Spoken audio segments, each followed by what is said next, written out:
Hello and welcome to Indie Business Radio for May 17th, 2010. I'm your host, Donna Maria, and you have arrived at the one place where we empower you to enjoy your life, build your business, and have your way. Today's show is sponsored by Online Labels, a world leader in blank, laser, and inkjet labels, especially serving small businesses. Over 130 label sizes, guaranteed low prices. Click, print, and stick at onlinelabels.com. Have you ever wondered what it takes to make a small business successful? You may think it's the big idea that they have, or maybe that they have a lot of money, but you may be surprised to find that while those things may or may not figure in, what really matters is the caliber of the person leading the business. It's not the idea or the money that makes a business successful, or even that makes a person successful. It's the person propelling things forward, the mover and the shaker behind it all. So says today's guest, Stephen D. Wood. He is the author of Be Bodacious, Put Life in Your Leadership. This is a brand new book. It's a very exciting book, and it tells some stories that can help you really embrace the concept of leadership, not just a lot of sort of list of things to think about and things to do. Stephen's done an awesome job of putting things together in that perspective. Stephen, welcome to the show. Well, thank you for having me, Donna Maria, and it's really good to be here, and thanks for the good words about the book. Well, and it is a wonderful book, and it's interesting too, Stephen. I have a question. There are a lot of books out there on leadership today. Some dealing specifically with small businesses, some not, but there's an awful lot out there on leadership. So I'd like to know what is it that gave you the idea about this book, and what does it do that's a little bit different or a lot different from what's already available out there? Well, that's a good question, Donna Maria, and I've asked that regularly because there are a lot of leadership books. There's a lot of leadership learnings and seminars and whatever. It's a crowded market in that. And so when I started writing the book, I had to really think, why would I want to write this? Why would it be different? And as you know from reading the book, it takes a whole different approach. It's not just rehashed leadership stories that you may have heard various examples of, or it's not just academic studies. Now, while some of the principles in here are certainly based on actual learnings and data, the focus of the book was to make it entertaining and to put it to where it could be retained. Now, a lot of the leadership material today, and I read a lot of it, we have trouble retaining it because of it's really having something connected to. So in my position I'm currently in with a corporation, my role is to motivate and move sales teams, and particularly move them to achieve large goals and real game-changing goals. And to do that, you really have to motivate them in a different way. While a piece of it's the brain, a piece of it's getting them the data and the information, really it's getting them inspired, motivated, feeling like they're a part of this change, the excitement that's there, and getting them moving. So whenever I would use an opportunity when I was speaking in front of a group, I'd use stories, and always wanted to make it unique stories, entertaining stories, some of them to get them really thinking, and unique characters that would cause them to remember particular names. So right. That's the difference in this book. And there are three basic leadership principles that really wanted to hone in on the book. Right, and the book does such a great job of that, and it is entertaining. I want to talk a little bit, too, Stephen, about your background. You come from an interesting background, and you've done a really interesting job of weaving your background into who you are today and how you share and motivate people today. So I'd like for you to share a little bit about that. And then what would you say to other people who have a different background from you, because we're all unique? What are some of the concepts that we need to embrace in order to prepare ourselves to take our backgrounds and use them and leverage them to become the leaders that we were meant to be? That's really great. I'm glad you picked up on that, because that's really a key point, because so often where our background is really it's a big piece of who we are. Uh-huh. Sometimes we can either use it to leverage our success, or at times, unfortunately, we use it to hold us back. So, for instance, in my case, I came from a rural background when working farms, ranches, and very far from the corner office in a corporate operation. Matter of fact, it was back in those days. I mean, I really couldn't feature myself going from ranch and that type of environment to corporate leadership. So, could have used that background to hold me back, but really used it for a bit of a unique advantage, a bit of a unique branding when I was in the corporate environment, and not over leveraging it to the point where it was not genuine or not sincere, but just really being who I was, and really weaving in and maintaining the importance of my background, my heritage, and the integrity that goes along with those things, and keeping that intact throughout the journey up through the corporate world. And this is interesting that you said that, Stephen, because so many of us struggle with, well, I could never become successful as that person because they grew up this way, or they grew up with that advantage and I didn't have that. Let's encourage people to, as you did, not be put in that kind of a box. How do you, it's scary, isn't it? How do we deal with that fear of, they have this and they have that, and I'd like to excel as well? Not suggesting that we want to be like other people, but I'd like to achieve as well. But, I don't have this and I don't have this. How can we put that into perspective so we can really take advantage of the 3 Bodacious leadership tips that you offer in your book? Well, it's not about what you don't have. It's taking what you do have and learning from other people that have other talents. I'm very fortunate to work around and I say that on the back of the book, I think some of the top leaders in corporate America, and some of the best educated, and some that have just tremendous business knowledge, general management knowledge, and they have certain skills, and I admire those skills. And there's some of them that I could never be as proficient as they are. But then on the other hand, there are some skills that I possess that that they may not be as strong in. So it's not about limiting, so I could never do this or that because I don't have that particular talent. And then sometimes it's a matter of, when you're lacking something, taking the initiative to go learn it. Because sometimes along with this, I could never do that. It simply comes from not pursuing the opportunities, and not pursuing the opportunities that really stretch us.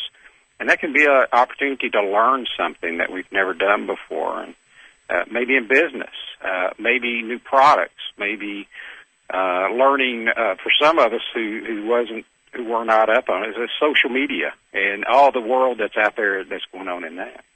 Right, and it's interesting because that sort of raises my next question, because the main character in your book who's learning from the cowboy who's teaching him, we're going to get into a little more detail about that in a minute, but one of the first pieces of advice he gives him is to spend an hour and a half in the morning, every morning, even on weekends, doing some specific things. Can you share what those things are generally and why they're so important?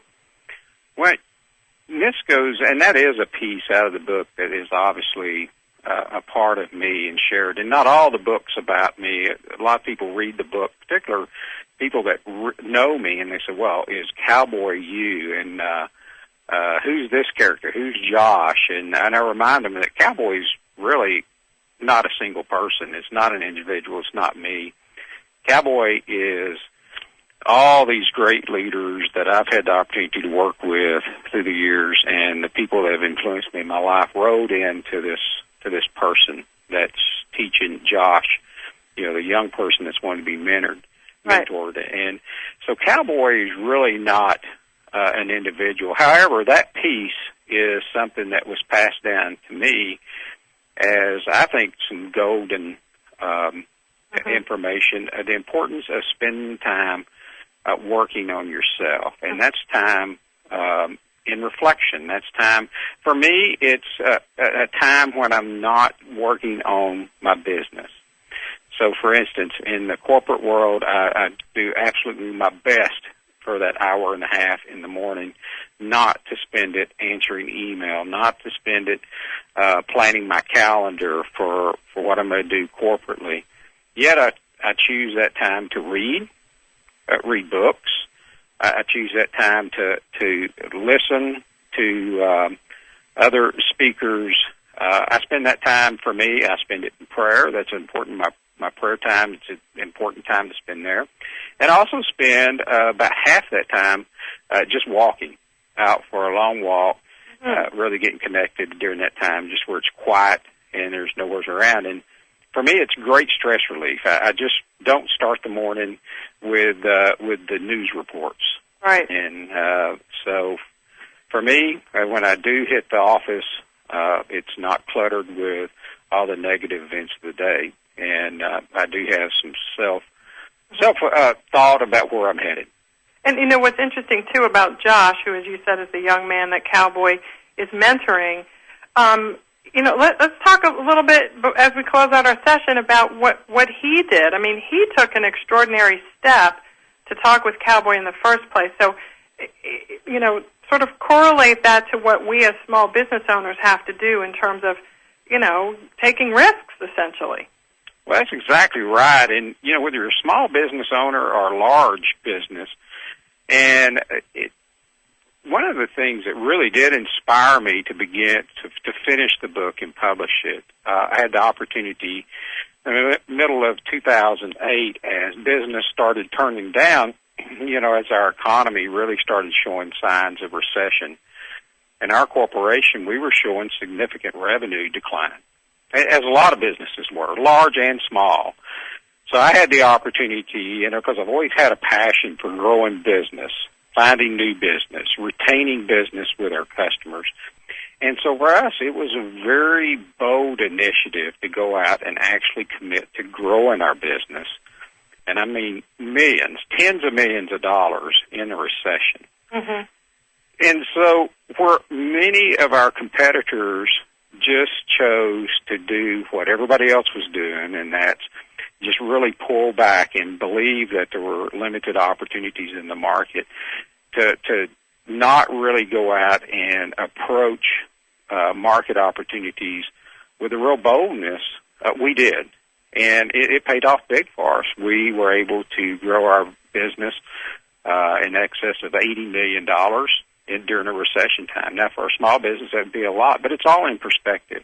Well, and let's talk about that for a second, because what kind of mindset did you need? Because that's a scary thought, to go out and do something unique and unusual. When you're a small business owner, as most of our listeners are today, we have, you know, we do have a budget, and we are wearing all the hats. So, right. I mean, and you are taking a risk because, you know, may not happen the way you want it to. But it sounds like what you're saying is, number one, you don't know until you try. But that bodaciousness, which is in the title of your book, is that partly defined by people who do things in spite of the fact that the chances are pretty good that it won't work out?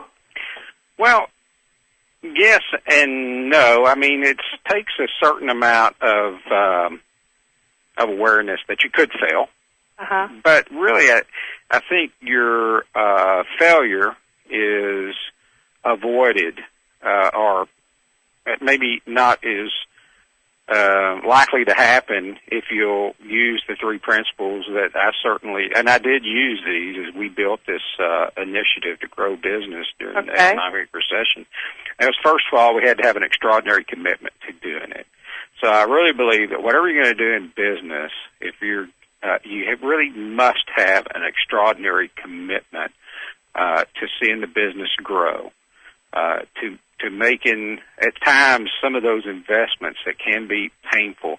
And it's not to make foolish investments; it's to make, but to have really a commitment to what you're wanting to do. In our case, our commitment was to grow the business. and to maintain that commitment when people were saying, you got to be kidding, you can't grow the business right now. Businesses are shrinking. What are you doing? First of all, that extraordinary commitment. And it really takes that, because there's times you get really start even, people will second guess you. Then next is just unrestrained passion. And that is important for the leader to have a high degree of passion, because if you don't have passion for what you're doing, if you don't have passion for growing your business, if you don't have passion for your product that you're selling, who will?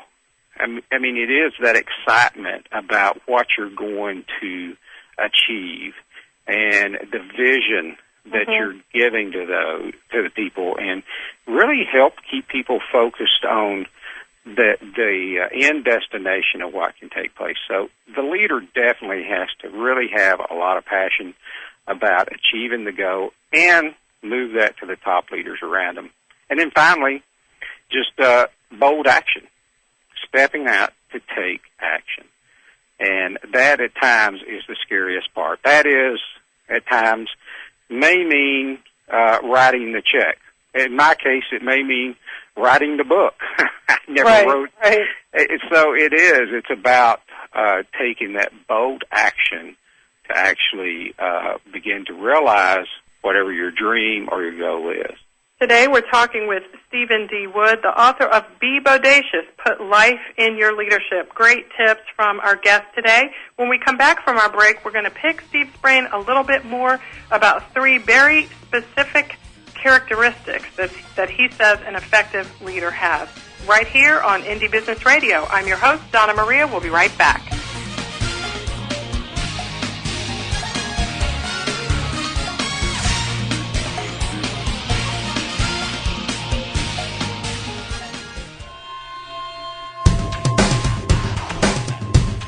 Why is everyone listening to GlobalTalkRadio.com?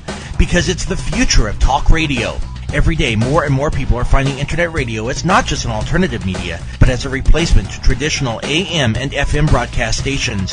Internet radio offers a wider variety of programs, convenient on-demand listening that meets your schedule, and fewer commercial interruptions. And GlobalTalkRadio.com is already leading the way by matching this content with a highly targeted Internet audience. GlobalTalkRadio.com offers its listeners one of the widest programming varieties on the Internet, from business and finance to self-improvement, paranormal, health, literature, romance, politics, and more. There are also opportunities for prospective hosts who would like to host their own weekly or one-time talk shows. Want to learn more? Check us out at www.globaltalkradio.com and see the future of talk radio today.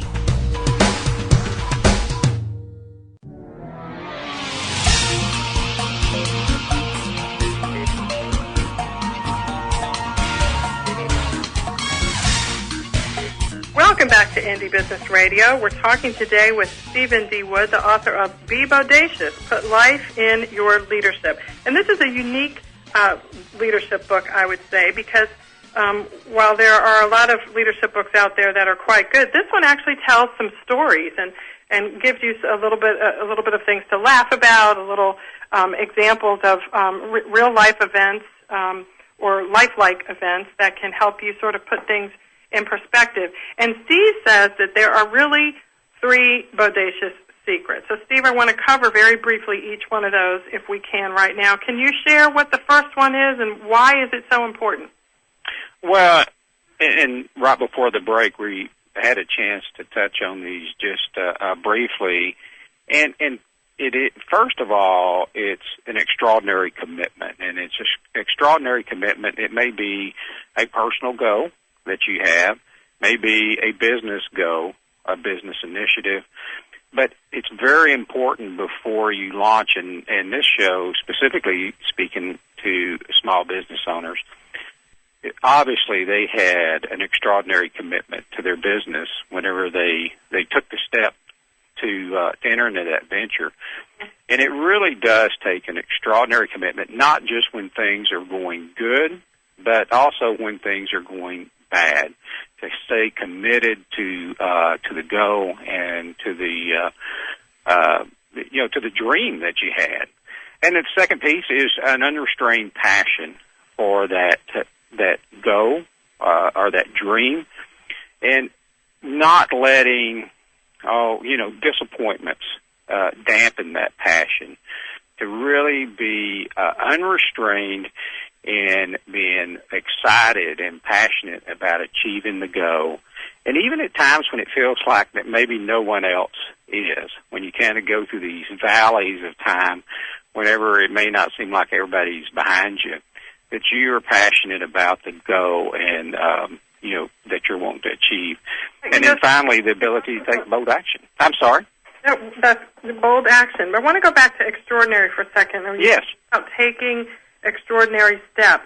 But you know what's interesting about what your book says is it says be extraordinary. And I wonder if people see taking extraordinary steps as different from being extraordinary. And I want to explore this, if it's okay with you, Steve, because I do think that before people, and I'm speaking from my perspective as a small business owner as well, before we can take extraordinary steps, do we have to kind of see ourselves as extraordinary first, or believe that we are? How would you characterize that? Well, as really go through in some of the presentations I've had to do around that, it really does come down to at times ordinary is the biggest enemy that we have of being extraordinary. And it's okay. At times we accept ordinary results. And I think that at times, I know in the corporate world, which is really no different than the small business world, really accepting that we're just doing okay, that is a big enemy to being extraordinary. And it's having just ordinary expectations, too, about what we want to achieve. So really, ordinary is the biggest enemy to extraordinary, and to be extraordinary means to have extra commitment. And it's this extra persistence that goes in on top of that commitment that you have, and that the passion, the belief in this goal. So do they feed off of each other? In other words, even if you don't feel so extraordinary, as you take what you would consider to be an extraordinary step, does your confidence grow so it kind of cycles back to the internal feeling or knowledge that you need to have about your abilities that then takes you to the next step, so the cycle just keeps repeating itself? It does. I mean, the two do feed on each other. One of the things that I will ask is this ordinary? Am I really looking at this in an extraordinary way? Mm-hmm, mm-hmm. And it's interesting when you do commit to extraordinary, it takes a lot of work. Yeah. And it takes a lot of determination to continue that path. Yeah, I think a lot of times today, and we're talking with small business owners who largely leverage the internet a lot. There's a lot out there today that people are selling and promoting that sort of makes it seem easy. It's so easy that, it's the internet. It's easy. Yeah, and this whole commitment to being extraordinary, I would say, is not easy. Mm-hmm. It really does take persistence. Right. And it's very important that you have your integrity grounded, mm-hmm. Your boundaries, the guidelines, that you don't let those things blur in the process. Right, and one of the things your book talks about is it's great to learn the secrets to being bodacious. It's great to have good business principles and even integrity, but unless you're willing to sacrifice and go far beyond the learning and actually commit to doing specific things, it's all going to be just stuff you know. That's correct. And it's one thing to have a great education and to spend a lot of time learning about achieving something or learning about things, and having that knowledge is important, and it can really help you a lot. But if you choose not to do anything, or if you're really not committed to achieving what you want to achieve, then it just really doesn't do anything for you. Well, Steve, what is your definition of bodacious? Well, it is contained. It's these three words, really: extraordinary, unrestrained, and bold. Now, I know that's not the dictionary definition of bodacious. It's really, bodacious is a combination of bold and audacious. But I really felt like that word captured the element of those three things. So if I had to take those three and say, really, what does it take? It takes this bodacious attitude. It takes this bold and a bit of that audacious attitude to make these things happen. Because first, it really does happen with your commitment yourself. It happens with your excitement about achieving this goal. And when I think about some people who are just ordinary people, one person that comes to mind, I don't mean just ordinary, but of course everyone is ordinary unless they decide to be something different. But we had a guest on the show once, Paula Dean, who is of course a Food Network star. Had her on the show many years ago, which is really interesting because she was just sort of starting to become a little bit known. And would that be an example of someone, if you know about her background, she was a single mom, she had agoraphobia, wasn't going outside, had to feed her kids, started making sandwiches, and her kids would deliver them during the lunch hour, and then they opened a restaurant, and sort of the rest is what it is today. Is that an example of someone who just kind of, took those bold steps to, I guess, release some of the fear or some of the ordinariness, and sort of just as you say, was just unrestrained with her goal of feeding people, essentially. Right. I think that's a great example right there. I mean, number one, to admire somebody that did what she's done is just amazing. But I think that's an absolutely great example of this. She was very good at what she did, and she had to have a very strong commitment to go out and make this happen. I think she's passionate about what she does, and I've not seen her that often, but I think she's very very excited about what she does, and I think it's a great example. So we can sort of look, as your book talks about, spending that hour and a half in the morning, or however much time it is. One of the things we can do is really look at those real-life stories, maybe read her website even, or listen to an audio, or even watch one of her shows, or maybe, there are lots of people out there that can mentor us, right, that we may never actually even meet. That's right, and, you'd mentioned an hour and a half in the morning, and the fact is that for a lot of people, the morning's not their time. I mean, I happen to be a morning person. There's other people that are not morning people. They're going to have to find that hour and a half, that time that they set aside for themselves, sometime else, at other times during the day. And for some people, that's in the evening. And that may be before they go to bed. That may be the time that they have to just set aside time for themselves, when the house is quiet, in some cases when the kids are put down and all the excitement and all the duties of the day are behind them. For some people, that's the opportune time. And for others, it's a matter of finding the time that they have that they may be spending on things that is maybe not as productive, like spending time. There's probably some television shows you could cut out, just surfing the web, doing things like that where they can find that time. Yeah, so part of that commitment then is being committed to experimenting with different time frames, right? Because I think that's where a lot of people get hung up. They feel like it has to be in the morning, and if it doesn't work, then they just don't do it, as opposed to trying different times and really maybe even keeping charts or written notes of how or whether your productivity changes based on when you take that time for yourself. Yeah, I do just think it's very important that you take time for yourself, and it can be really crowded out with all the activities that people have in their lives. Finding time for yourself to really work on your goals, your dreams, can really be shortchanged. And I know that with small business owners, again, we're going back there because that's mainly who our audience is.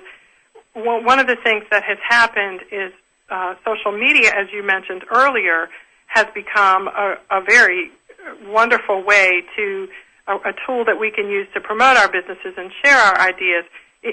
Have you watched some people kind of utilize that to the exclusion of doing some of the other quiet time sort of planning things that you've described?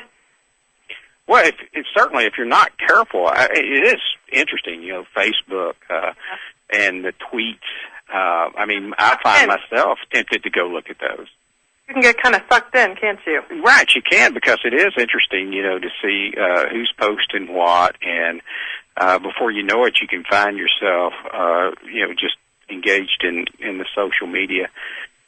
And having a great time, but not getting anywhere with your goals. Right, and I think there's just an opportunity, particularly in times when you want to really set your direction and focus on achieving something that is bodacious in your life. It's really going to be more than what you've experienced before or reached out for. I think this quiet time is even more important during that time. So since we're talking in our last few minutes before we go to break, since we're talking about scheduling in this kind of quiet time, would you be willing to share what sorts of scheduling or calendaring tools you use to organize your day? It must be quite a challenge to do that week after week. Well, for me, and as the readers might read in the book, in my case, I started as a young man and, from working on farms. One of the things that we did was we had to be there to get the milking barn going to milk dairy cows. And so I got very used at a young age to getting up and being at the barn at 4 a.m. So for me, my scheduling was a pattern that was taught and learned way back. Now, that doesn't fit many people at all. Most people just, that's not going to fit them. So really, for me, it's almost natural. I'm up early. I'm an early riser because that's the way of part of my background. But for not everybody, it's not going to come natural. So you mentioned tools. They are going to have to use some tools to schedule that in. And I think one of the best tools sometimes is just having is that on-off switch on whatever may be distracting you sometimes. Oh, okay. So turn down the sound on the thing that dings when an email comes in and stuff like that. And that may sound real simple, but sometimes, it's not about just getting the next tool. It's not about, subscribing to this web service or to getting, next version of Outlook or the new tool. Right. Sometimes it's just about really having the commitment to have some discipline. Oh, excellent. Words of wisdom to close out our second segment. We're going to come back and finish talking with Stephen D. Wood, the author of Be Bodacious, Put Life in Your Leadership. And by the way, you can follow Stephen on Twitter at Stephen with a V, STEVEN _D_Wood. Check him out. He tweets about some interesting things having to do with leadership and his experiences leading a business. This is Donna Maria, Indie Business Radio. We'll be right back.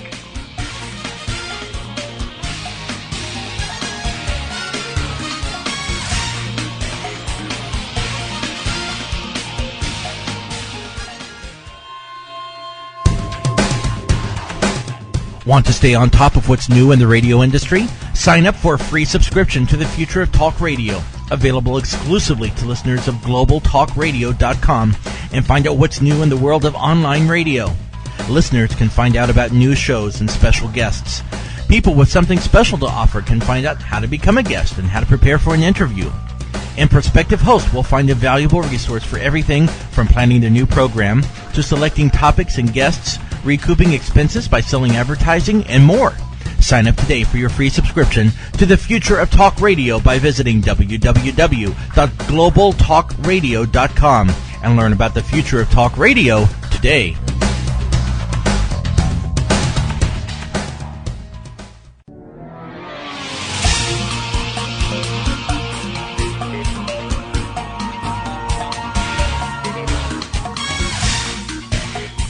We're back today with our final segment of Indie Business Radio with author Stephen D. Wood. This book, Be Bodacious, Put Life in Your Leadership, is the foundation for our discussion today. And by the way, you can visit Steve's website at StephenDWood.com. You can learn about Steve. You can read his blog. You can get your copy of the book, and I think you can even download a free chapter of the book if you sign up for that. So, Steve, what's interesting about this book is there are a lot of bottom lines to it, but one of the very clear, distinct messages I got is the importance of mentorship.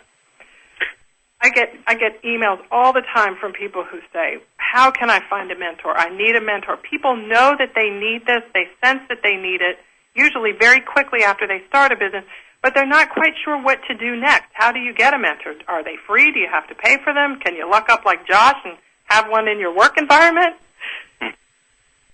Well, that's a great question, because I can tell you from my own personal experience, I went through a time when I was looking for a mentor. Who could be a mentor and really just reveal the single person that could reveal all these secrets to me about how I could be successful, or how I could change my life, or how I could do things.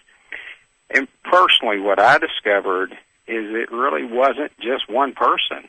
It was, in my case, many people.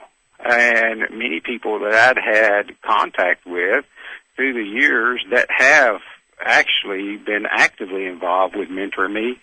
It's just, I didn't realize at the time that maybe they were, and maybe I wasn't engaged. Cowboy, the main character of the book, who's sharing the story that I mentioned at the first of our interview, is really not one individual. He is many mentors that I've observed in my life rolled into one, because a lot of times the mentors in our life don't just hit us at one stage in our life. I mean, some of you may need, when you first start business, the mentors you need then versus the mentors that you need when your business matures could be totally different. So I think the mentors are around us every day. It's important that we are sincere in our relationships, that we take steps to seek them out. In one of the chapters in the book, there's a character in there called TD, and TD actually helps rescue Cowboy whenever he was in some tough situations there. Mm-hmm. Sometimes that are the individuals that can be, those are the individuals that can be a mentor at times whenever we're going through our toughest times. If we'll look around in that trouble, we'll see that's when some of our greatest mentors are there. And if I could, I want to share a little story and maybe get your thoughts on it. It's interesting because mentors, oftentimes in my life anyway, have come in at the times when I least expected them, in the packages that I least expected. Several months ago, I was in my favorite local coffee shop where there's Wi-Fi, which is really my second office. And I was working there, and a gentleman came over. He looked like he was maybe in his early 70s, and he just struck up a conversation with me. And I was thinking, this is the last thing I have time for us to chat. This person about, the favorite coffee flavor or whatever. But anyway, he sat down at my table and ended up giving me his best 3 tips for being successful in business. And then I saw him a couple of months later, and he came to my table again, and he said, you look like you're working really hard. What's your biggest challenge now, and how can I help you? And we ended up having a great conversation. He's been calling me and just giving of himself he's a retired businessman. Obviously, at his age, he has a lot of wisdom to offer. And so I say that to ask you, to share your tips on, just being open to things that we don't necessarily expect. I mean, he's helped me so much, and, my attitude at the beginning was I just don't have time to talk, but there was this extraordinary silver lining there. Well, when I started writing the book, I didn't really start out to write a book as much as I wanted to capture some of the wisdom that had been passed on to me by people I've known through the years, some of my mentors. Okay. What did they share with me? And as I began recording those, really that's what led to the book and the stories to connect those. Mm-hmm. So what I discovered was that during this time that I would spend reflecting, these individuals, as I would think about them, would spur me to think, that's what I learned from that person. That's the wisdom I learned from that individual, and took those and really rolled those into, here's this one mentor in that even though it was not one person, to me it was a single mentor. And it was interesting what spurred really, and I do write a piece about that in the book, Cowboy Reflects on it, but this is actually true in my life.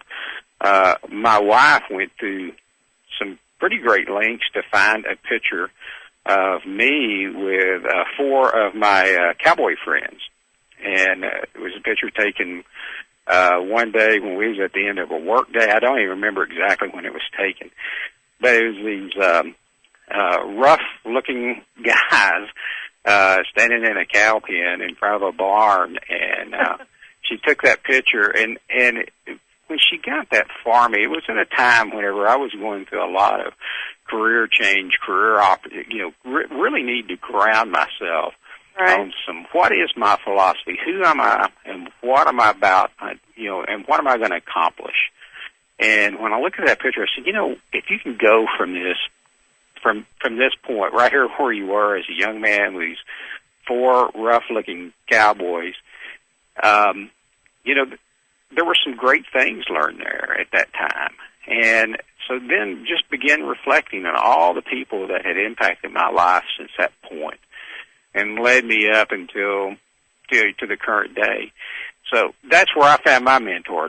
It wasn't one single person, and I still find mentors every day. I have the opportunity to meet and work with them on a daily basis. That's a really good way to think about it. It's not just one person. So we have this collective, I guess, body of human knowledge and persons that we can incorporate and create our own sort of big mentorship package as we move forward in our business. Well, that certainly was very important for me, and I still, as I was wanting to really capture all that cowboy, as he's captured in this book, and really did become my mentor. And I would hope to, as I write future editions, that it would just be other things that are added that I've learned from other people as I continue along. And you have now you're in a position to mentor other people. When you speak around the country to business leaders, what is one of the single most impactful statements you think you share with them? What do you get? Where do you see people's eyes light up the most? Are they, like light bulbs coming on in their heads when you share something? What statements does that happen with? I think where I see them, and this is speaking with business people, where I can go through and talk about having extraordinary commitment and being very passionate, have an unrestrained passion, and take bold action. You get a lot of head nods, and people agree, and they say, that's exactly right. And that you can see they're examining themselves. But one of the last chapters in the book talks about persistence and this ability to persist. And it tells a story where, in this case, there's a little pig in the story. And I won't tell the whole story because I don't want to give it away. But in that case, the little pig actually was not in the advantage. And I think it's where I hit the aha moment is when people understand that you don't always have to have the advantage. You don't always have to be the biggest. You don't have to be the biggest business. You don't have to have the most money. You don't have to have the most resources to win. It really takes this where I see the biggest aha moment is when people do realize they can do it, and it really is going to take persistence on their part.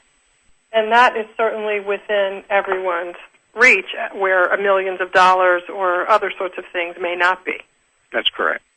That's an interesting thing because it's an empowering thing to say. Maybe that's why the light bulbs tend to go off at that time.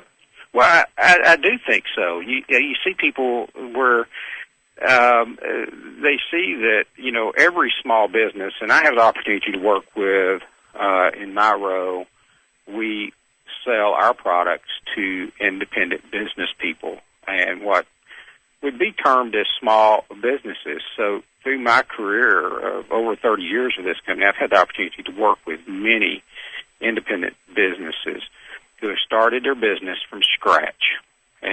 have had the opportunity to start with people from the first day they opened business to the time they grew their businesses to doing tens of millions of dollars in revenue. And through that time, that's one of the things that I've seen that really helped them was whenever there wasn't enough money, the economy wasn't cooperating, was this persistence to hang in there, this real passion and commitment to their dream. Right, just hanging in there. I heard a actor in Hollywood on some entertainment show, I can't remember what it was, who said there are no failed actors in Hollywood, just people who don't hang in there long enough. Well, and I really don't know about actors, but I've certainly seen that in business. I have seen people that were even at points where I said, I just can't believe they're hanging in. I mean, it's just amazing. Or they may take on, I've had the opportunity to watch individuals go into a marketplace that, on first glance, you'd wonder, why would they go in business there? It seems dominated by a particular company, a particular group. And it seems like, it's just going to be, how can they ever overcome that? And yet they do. And they become the big business in the market. And I've always been just really awestruck and impressed by individuals I've seen do that. Well, and that's an interesting thing to point out as we round our show out, Steve, because I don't know of very many markets today that aren't crowded or dominated, because it's so much easier today, at least from a technical perspective, to start a business because the resources and information are so much more available than ever before because of the Internet. Yes.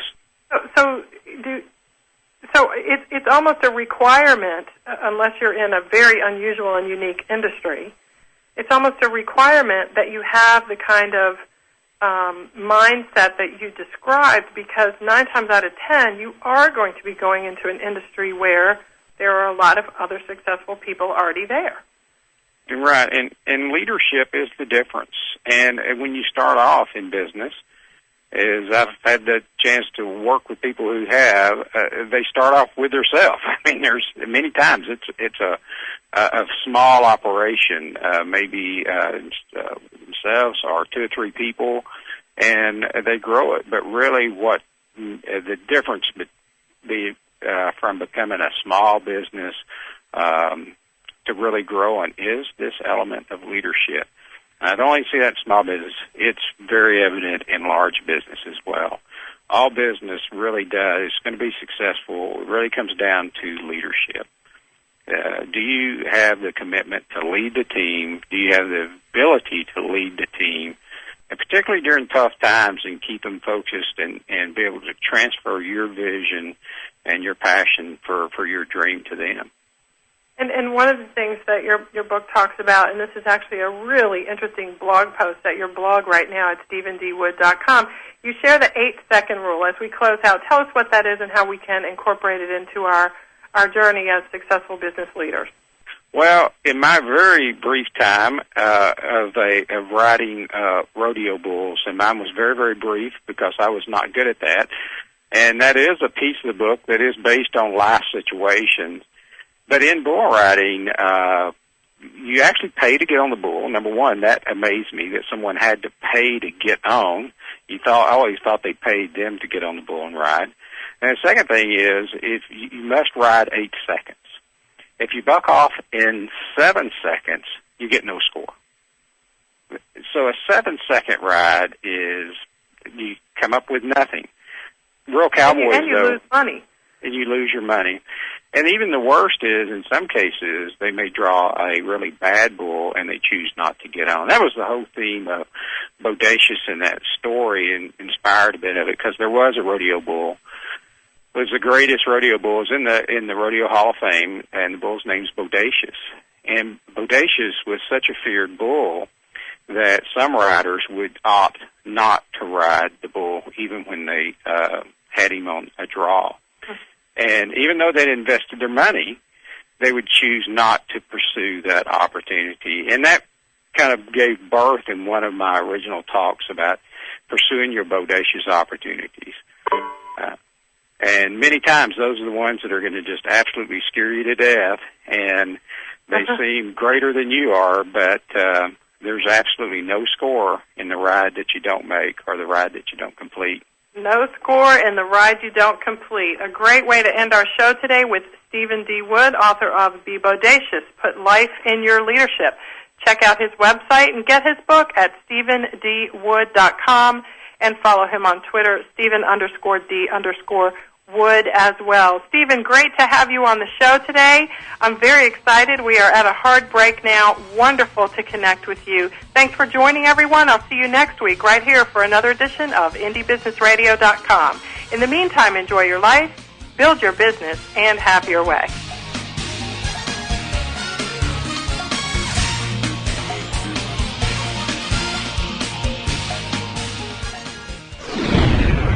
You're listening to GlobalTalkRadio.com.